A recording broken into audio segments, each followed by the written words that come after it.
Hi friends, welcome to அறுசுவை அரும்புகள். இன்றைக்கி நம்ம வீடியோவில் பலாமூஸ் வறுவல் எப்படி செய்கிறதுன்னு தான் பார்க்க போகிறோம். அதுக்கு தேவையான பொருட்கள் என்னென்னு பார்க்கலாம். பலாமூஸ் ஒன்று எடுத்திருக்கேன். அது தோல் ஃபுல்லாக சீவிட்டு சின்ன சின்ன பீஸாக கட் பண்ணி வச்சுருக்கேன். இந்த மாதிரி சைஸில் கட் பண்ணியிருக்கேன். ஒரு கைப்பிடி அளவு சின்ன வெங்காயம் நீளமாக கட் பண்ணியிருக்கேன். ஒரு தக்காளி, 4 பல்லு பூண்டு, ஒரு பச்சை மிளகாய், 4 ஸ்பூன் தேங்காய், அரை டீஸ்பூன் சோம்பு, 2 வெங்காயம், 2 பல்லு பூண்டு போட்டு மிக்சியில் மசாலா அரைச்சி வச்சுக்கணும். அரை டீஸ்பூன் கடுகு, அரை டீஸ்பூன் மஞ்சத்தூள், அரை டீஸ்பூன் சோம்பு, அரை டீஸ்பூன் மல்லித்தூள், 1/2 டீஸ்பூன் மிளகாய்த்தூள், தேவையான அளவு உப்பு. இப்போ நம்ம நறுக்கி வச்சுருக்க பலாமூஸை கொஞ்சம் தண்ணி ஊற்றி குக்கரில் ஒரு விசில் விட்டு வேக வச்சு எடுத்துக்கோங்க. தண்ணியை வடிச்சிட்டு எடுத்து வச்சுக்கோங்க. கடாயில் தேவையான அளவு எண்ணெய் ஊற்றிக்கணும். இப்போ எண்ணெய் காஞ்சதுக்கப்புறமா கடுகு சோம்பு போட்டு தாளிச்சுட்டு போகிறோம்.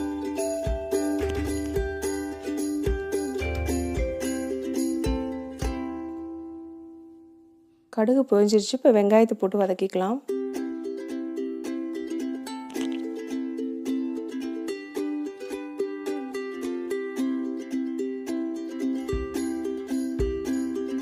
வெங்காயம் பச்சை மிளகா வதங்கினதுக்கப்புறம் தக்காளியை சேர்த்துக்கலாம்.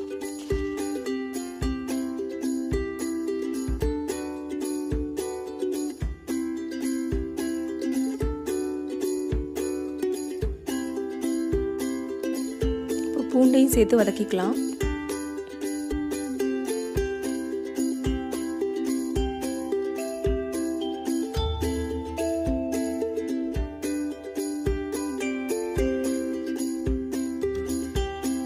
இப்போ எல்லாமே நல்லா வதங்கிருச்சு. இப்போ அரை டீஸ்பூன் மஞ்சத்தூள் சேர்த்துக்கலாம்.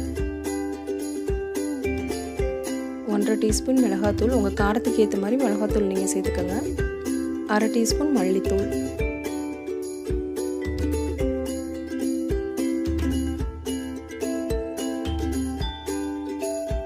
இப்போ நம்ம வேக வச்சு எடுத்து வச்சுருக்க பலாமூஸை இதில் சேர்த்துடலாம்.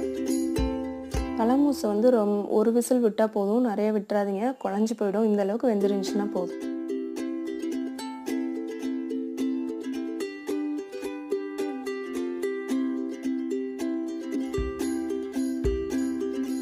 இப்போ நம்ம அரைச்சி வச்சுருக்க மசாலாவையும் இதில் சேர்த்துடலாம்.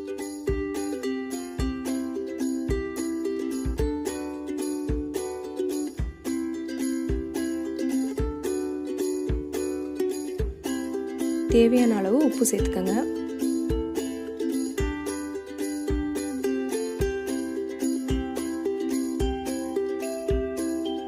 தண்ணி நிறைய ஊற்றி சிம்மில் வச்சு இப்போ மூடி வச்சிடலாம்.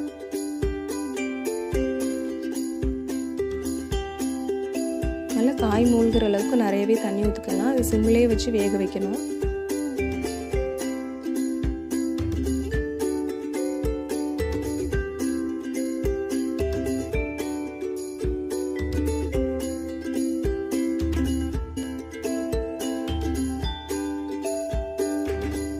இதை லோ ஃப்ளேம்லேயே வச்சுருங்க, ஃபுல்லாக ட்ரை ஆகிற வரைக்கும். அப்போ தான் காய் நல்லா வெந்து நல்லா சாஃப்டாக இருக்கும்.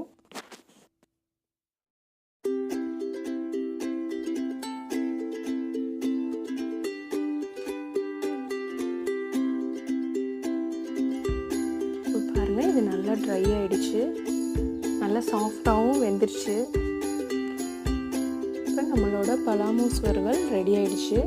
இது ரொம்பவே டேஸ்ட்டாக இருக்கும். நீங்களும் இதே மாதிரியே செஞ்சு பாருங்கள். செஞ்சு பார்த்துட்டு எப்படி இருந்துச்சுன்னு எனக்கு கமெண்ட்டில் சொல்லுங்கள். இந்த வீடியோ உங்களுக்கு பிடிச்சிருந்துச்சுன்னா லைக் பண்ணுங்கள், ஷேர் பண்ணுங்கள், கமெண்ட் பண்ணுங்கள். மறக்காமல் சப்ஸ்கிரைப் பண்ணுங்கள். தேங்க்யூ.